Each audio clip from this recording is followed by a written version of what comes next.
Bonjour, je m'appelle Francis Pouliot, ingénieur agricole au Centre de développement du port du Québec.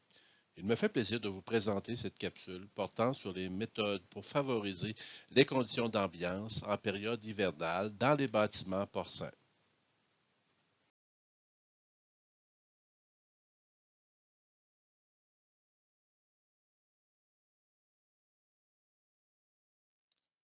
En fait, la zone de thermoneutralité est une plage de température où l'animal se sent confortable à une vitesse d'air donnée, pour une dépense minimale d'énergie. Plusieurs facteurs influencent la zone de thermoneutralité, dont l'âge de l'animal, la vitesse d'air au plancher, le type de plancher, etc. En fait, plus la vitesse d'air est élevée, plus la zone de thermoneutralité est affectée. Comme le montre le graphique en engraissement, la zone de thermoneutralité varie en fonction du poids des parts. La courbe supérieure indique la température critique supérieure, ou TCS, en haut de laquelle les parts commencent à souffrir de stress thermique. Et la courbe inférieure, qui constitue la température critique inférieure, en bas duquel les animaux ont froid et consommeront une proportion croissante d'aliments pour maintenir leur température corporelle. Cette étude de Baker 2004 est très intéressante. En effet, elle mentionne qu'il est important de considérer la température ressentie, qui est influencée principalement par le type de plancher, la vitesse d'air et l'isolation du bâtiment pour déterminer la zone de thermoneutralité. Par exemple, un plancher en béton sec a pour effet d'engendrer un refroidissement de 9 degrés Fahrenheit, mais de 18 degrés Fahrenheit si mouillé. De plus, à une vitesse d'air une vitesse d'air de 30 pieds minute, le refroidissement est de 7 degrés Fahrenheit. Plus la vitesse sera élevée, plus grand sera l'effet de refroidissement. Également, durant la saison froide, des murs et plafonds isolés à air 30 ont un effet de refroidissement par radiation de 1 degré Fahrenheit. Voici des exemples de calcul de température critique inférieure et supérieure en fonction de la température ressentie, telle que mentionnée par Baker 2004. Ainsi, pour des ports sur des lattes de béton avec 30 pieds minutes de vitesse d'air et un bâtiment isolé à air 30, pour des ports de 80 kg, en considérant pas la température ressentie, la température critique inférieure est de 50 degrés Fahrenheit, alors qu'elle passe à 61,8 degrés Fahrenheit en considérant la température ressentie. Pour ce même exemple, la température critique supérieure, en fonction du ressenti, est de 70,8 degrés Fahrenheit. Avec des parts de 130 kg, avec des parts de 130 kg, pardon, la température critique inférieure, avec ressenti, passe à 56,8 degrés Fahrenheit et la température critique supérieure à 67,8 Fahrenheit.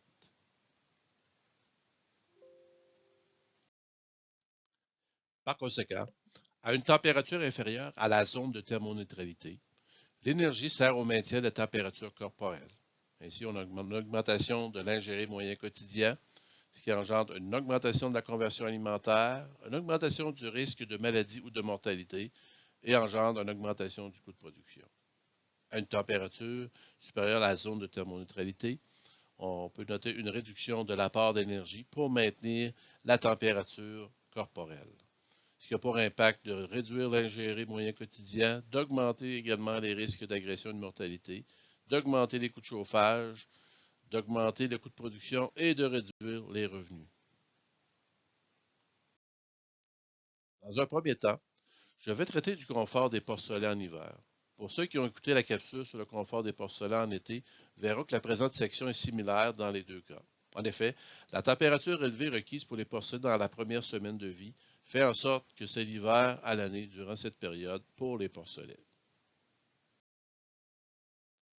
À la naissance, les porcelets quittent l'utérus de leur mère qui est à 39 degrés Celsius.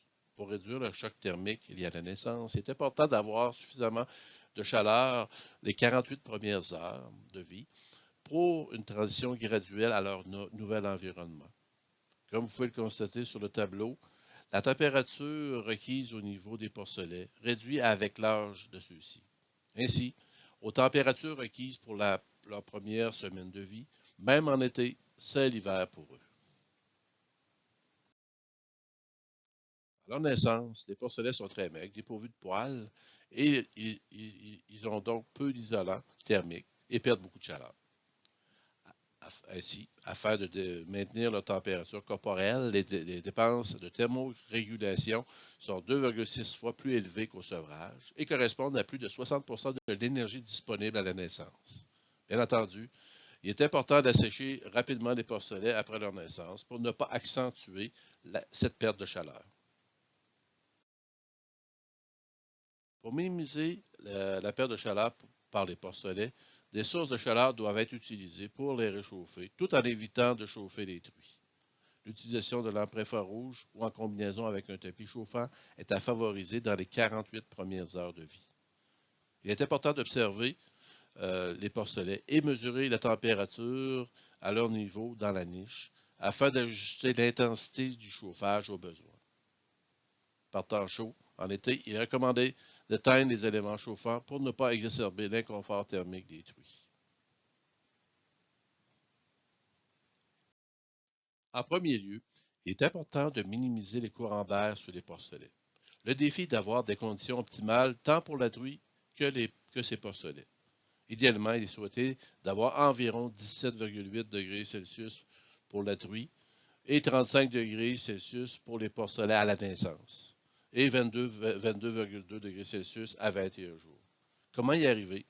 C'est en créant un microclimat pour les porcelets avec une niche qui conservera la chaleur au niveau des porcelets tout en permettant d'abaisser la température dans la salle pour la truie.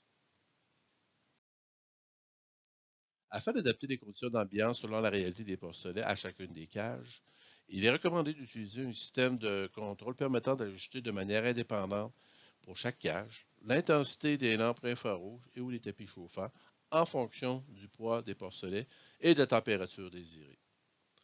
L'idée est de créer un microclimat répondant aux besoins des porcelets tout en favorisant l'ambiance pour la truie.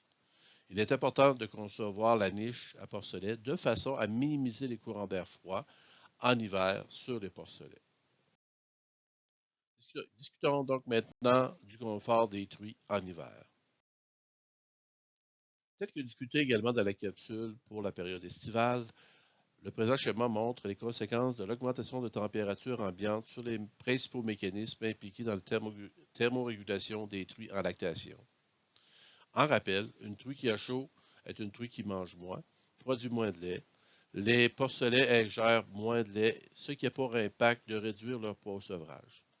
Et ce, c'est sans compter le risque d'avoir une problématique au niveau de l'avenue en chaleur au sevrage. Ainsi, il est à noter que même en hiver, il est possible d'avoir des températures de consigne trop élevées par rapport à ce que la truie désirerait. Comme il, est, comme il peut être constaté sur le présent graphique, la truie débute sa lutte contre la chaleur au-dessus de 18 degrés Celsius dans la salle. Donc, et la température désirée pour la truie varie entre 12 et 20 degrés Celsius. Alors, même en hiver, les truies peuvent avoir chaud selon la température dans la salle. Même en hiver, la température ambiante dans la salle a un impact significatif sur la prise alimentaire des truies lactantes. Plus il fait chaud au-dessus de 18 degrés Celsius, plus la réduction de consommation d'aliments par la truie s'accélère. Ainsi, entre 18 et 25 degrés Celsius, la truie diminue sa consommation d'aliments de 150 grammes par jour par degré Celsius. À titre d'exemple, une truie logée à 21 consommera 462 grammes par jour de moins qu'à 18 degrés Celsius, ce qui est considérable.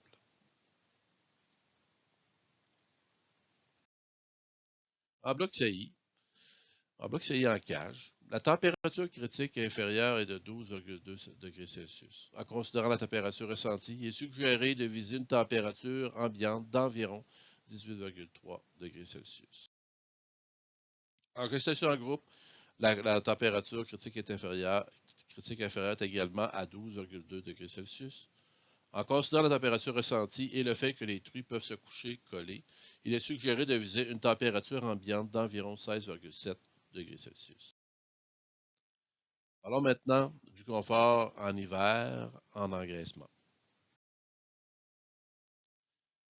Comme mentionné pour la capsule pour la période estivale, la génétique évolue et les porcs sont de plus en plus performants. Le gain quotidien augmente et les porcs consomment plus, ce qui a pour effet d'augmenter la production de chaleur des porcs de 12 à 35 entre 1998 et 2004. En reprenant l'exemple précédent, pour le calcul de la température critique supérieure en fonction de la température ressentie, la température critique supérieure des porcs de 130 kg est de 67,8 degrés Fahrenheit. Dans l'hypothèse où des porcs de 130 kg sont logés à une température ambiante de 70 degrés Fahrenheit, ce qui constitue une température de consigne élevée, ça occasionne un stress thermique même en hiver, car la température critique supérieure est de 67,8 degrés Fahrenheit pour ce poids de porc. Ainsi, en augmentant la température de consigne, on réduit le confort, on réduit le taux de ventilation, ce qui a un impact pour avoir une diminution de la qualité d'air et engendrer une augmentation de stress. On va augmenter le coût de chauffage et les agressions. Donc, au global, on va augmenter les problématiques au niveau confort des animaux et augmenter les coûts de chauffage. Le concept de zone de confort est un principe de base important en ventilation et en production porcine. En fait, il faut éviter des changements de conditions brusques au niveau de la vitesse, au niveau du débit d'air, au niveau de la température.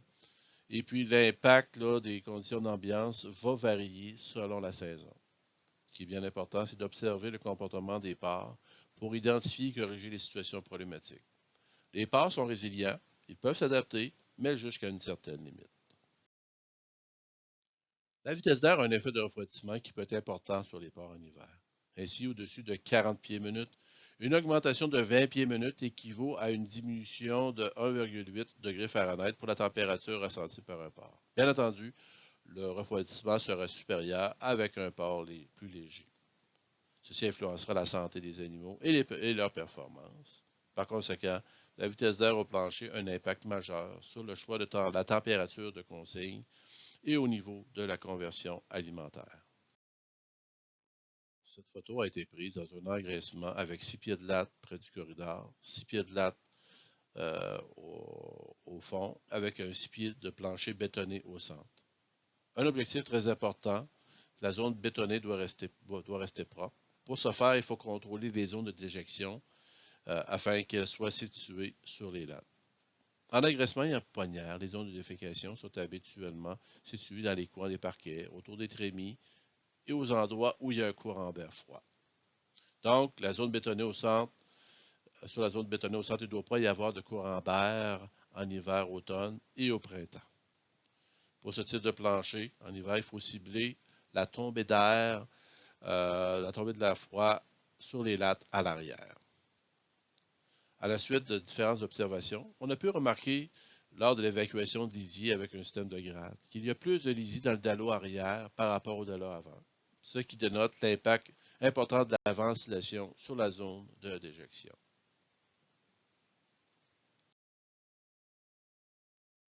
Dans un projet réalisé en 2010 par le CDPQ, des essais ont été réalisés pour mesurer l'impact de 3 courbes de température sur les performances techniques en engraissement.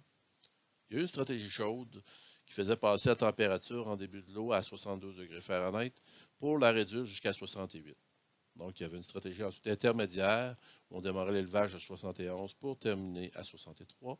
Et finalement, il y avait une stratégie froide où la température débutait à 70 et pour se terminer à 58 degrés Fahrenheit en fin d'élevage. Les résultats du projet ont montré que les performances animales n'ont pas été statistiquement affectées, peu importe la courbe de température. Par contre, les stratégies de température intermédiaire et froide par rapport à la stratégie chaude ont permis de réduire les émissions d'ammoniac de 24 les émissions de méthane de 42 et au bout de piste, réduire les besoins en chauffage de 60% annuellement avec la stratégie froide.